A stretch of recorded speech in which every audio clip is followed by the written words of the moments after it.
Hey guys, and welcome to the Judges Locker Room here. I'm Sergeant No Rep. So 20.5 has been announced, and Dave did not let us down. So the workout you can see on the small screen here, we'll get it a little bigger in a bit, is 40 muscle ups. That would be ring muscle ups. We have 80 calorie row, and we have 120 wall balls. What makes it unique is you can break up this workout however you choose. So it kind of brings me back to my childhood. I'll just switch over here. And the book's Choose Your Own Adventure. So these are the best two books I figured out that would represent this workout. One being The Worst Day of Your Life. That's what it's going to be. And then this whole open thing is all about War with the Evil Power Master, Mr. Dave Castro. So let's get into this workout and let's see what the standards are. Let's see what for judges. This is going to be a really tough one for you judges. You had 4 weeks to kind of hone your skills in. Now you have to put them to the test. Let's switch over to the big screen. Okay, so here we have the scorecard. That will be in the link down below. So everything you need to do for this workout. So we'll just start at the top here. So again, workout 20.5 is 4-time partitioned any way you want, 40 muscle ups, which are rings, 80 calorie row, 120 wall ball shots. So basically for the different, like the RX versus the scale, you'll have chin over the bar pull-ups. Your weight for the wall ball will be different, but this will be just RX. There is a tiebreaker in this. So like I said, you can break it up no matter how you want, but when you complete the 80 calorie row and the 120 wall ball shots, at that time, so your last rep of either one of those, that is your tiebreaker. We'll just quickly do the scorecard later, but we'll go down the bottom here so you can see the time right here. So when these are completely filled up, that is your tiebreaker. And the assumption here is some people will get through the calorie row and the wall ball and will never get a muscle up. So you want to know that tiebreaker there. So we'll go back up to the standards. So obviously, if you want to know the equipment, but basically the rings, the pull-up bar, the rower, you need a Concept 2 rower to make this official. If you use some other type of rower, it will not be official. Again, this section here is where people are getting penalties. The call of 3, 2, 1, go. Then the athlete can pick up the wall ball, can grab the rower. Actually, you have to be standing over the rower, so you can sit on the rower, or you can jump up and grab the rings, standing straight up, not bent over. So that would be a penalty.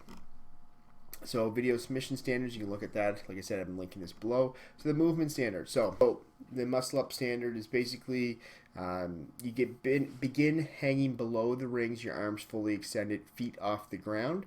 So you have to make sure the ropes are high enough that you can have your feet off the ground. The rep is credited when the elbows at the top, you can see China Cho there, are fully locked out. So something to think about if you're doing this workout as well. Be careful with the wall balls. That's going to tax your triceps. So if you are an athlete that can get muscle ups, you want to put those more to the front. If you're going for your first muscle up, obviously put that in the back. But if you're going for a good number of these muscle ups or trying to complete it, be careful how many wall balls you do first, because you're going to really tax out your triceps and it might be hard to lock out. So again, the rep is credited for the muscle up when you're fully locked out in the support position. Must pass through some portion of a dip before reaching lockout. Kipping is allowed, obviously, but swings or rolls up to support are not permitted. So that'd be like some Alex Smith type of funny thing, rolling up there. No, you just have to do your typical ring muscle up. No part of the foot may rise above the ring during the kip. So you can have some crazy kip where your foot goes way up. So that's one thing to look for as a judge. So obviously the rower is pretty basic. The monitor must be set to calories, must be set at 0. And the athletes may receive assistance in resetting the monitor to 0 if they split the row into multiple sets. So if you do 10 cals, jump off and doing something else and come back, do 10 cals, each time somebody can come and set them at 0 for you. That is allowed. So the wall ball shots, obviously, this is like any squatting movement. You have to make sure the crease of the hip goes below the knee. The medicine ball must be in the support position in front of the body at the start of each rep. So that means up here you have the medicine ball. You can't have it, I guess, above your head already when you're starting. So it's here in the support position, and you start your rep that way.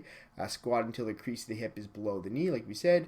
Squat cleaning is allowed as long as the ball starts from the ground. For some reason, if you want it to pick it up from the ground, squat, clean it down, and throw it up. For your first rep, you can do that.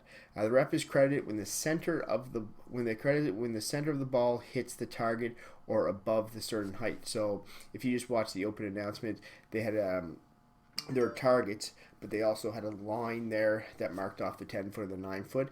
So it has the center of that has to go above the line there.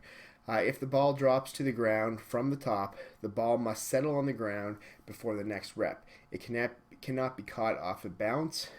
I don't know if I've seen many wall balls bounce that much, but anyway, let it settle down and let it bounce. That's pretty basic. And then obviously if you're doing scaled, here's all the things for the scaled muscle ups. So we don't have to worry about that. This is measurement for the scaled. So here's the workout card. So the workout 20.5 is listed here. The time cap is 20 minutes. The different variations. So obviously here's the scorecard. So the athlete, this is for the judge. You may want to talk to your athlete beforehand and see if they have a plan. Most people maybe say, yeah, I'm going to go 10 rounds of 8 calories and 12 wall ball shots. That might be a reason to break it up, and then I'm going to try my muscle ups. Or I'm good at muscle ups, I'm going to try to get those at the start, just so you have an understanding where the athlete is going and you're not getting confused.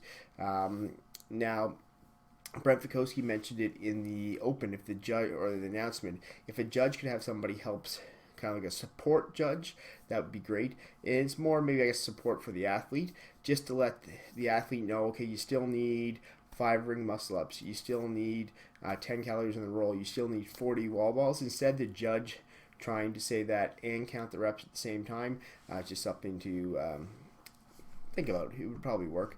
So obviously, as the athlete goes here, you mark off their calories. So you get to 8, then you put 8, you get to 10, you get 10. And remember, as they go through here, when they complete this 200 reps, no matter how they do it, that's the tiebreaker time. So if at 15:45, the athlete does his last wall ball shot, he's already completed all his calorie rows, that's the tiebreaker time.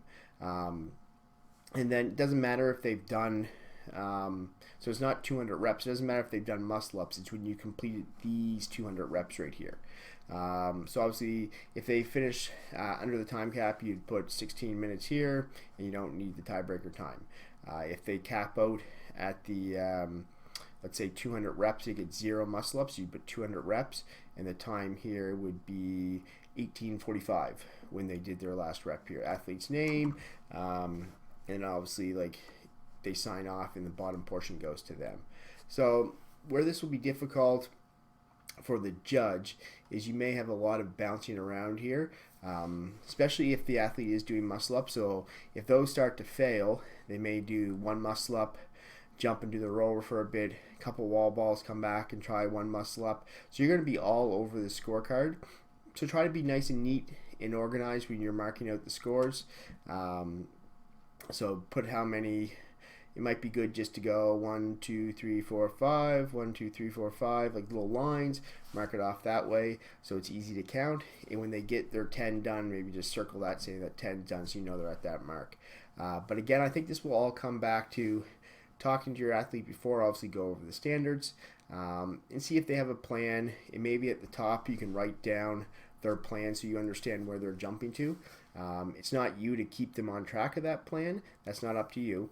But it just will help you understand. So anyway, it's a final workout. You guys have done a great job out there judging. Everybody, I'm sure, appreciates that. Have fun, like, subscribe, and we'll see you later.